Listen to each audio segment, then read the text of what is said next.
चितवन यही प्रक्रिया है। आप किसी भी मंदिर में जाएंगे तो सामने सिंहासन पर राज्य की सेवा पधराई होती है। ऐसा क्यों किया जाता है?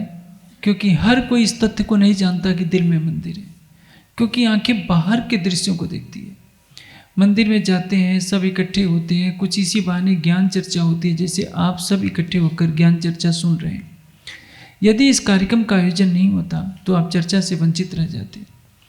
इसी तरह से जो बहिर्मुखी समाज है उसको मंदिर में एकत्रित किया जाता है, पुनः वाणी की चर्चा सुनाई जाती है और तब कहा जाता है। जब मंदिर में भी आप जाएंगे तो प्रणाम करने के बाद आपकी आंखें बंद हो जाएगी और आप कहाँ देखेंगे? अपने दिल में ही देखेंगे। इसलिए सुंदर साथ को अपनी अंतरात्मा के धाम हृदय में अपने प्राण ईश्वर को देखना होगा। जो स्वाद लगे महबूब का तो मुख नानक से एक हरफ। मेरी आत्मा, यदि तू हर पल अपने धाम हृदय में अपने प्राणेश्वर को देखती रहेगी तो तुझे ऐसा प्रेम हो जाएगा कि जो हर पल तेरे हृदय में बसा है, तो एक पल भी उसको अपने आत्मचक्रों से वंचित नहीं करना चाहेगी। वाणी में कहा है कि ये मूल मिलावा अपना नजर दीजिए, पलक न पीछे फेरिए जो इश्क अंग बुझा, एक पल के लिए भी पलक न पीछे फेरिए। अपनी दृष्टि को एक पल के लिए भी वहां से ना हटाइए मूल मिलावे से। लेकिन मूल मिलावा कहाँ है? आप श्रृंगार के दूसरे प्रकरण को पढ़ेंगे तो इससे यही स्पष्ट होगा कि मूल मिलावा भी ठीक है, परम धाम में है, लेकिन जब आपका दिल ही धाम है तो समस्त परम धाम आपकी आत्मा के हृदय में बसेगा।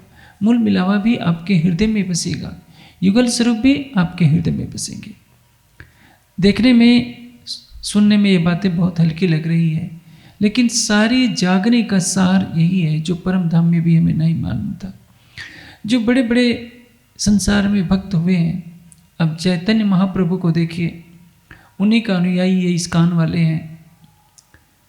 अब इन्होंने देखिए, ये उछलते कूदते तो बेचारे हैं, श्रद्धा भाव से उस प्रेम रस को पाना चाहते हैं, लेकिन उन बेचारों को ये पता नहीं कि जिस कृष्ण के लिए, राधा कृष्ण के प्रेम में तुम नाच रहे हो, वे राधा कृष्ण तुम्हारे हृदय मंदिर में बसते हैं।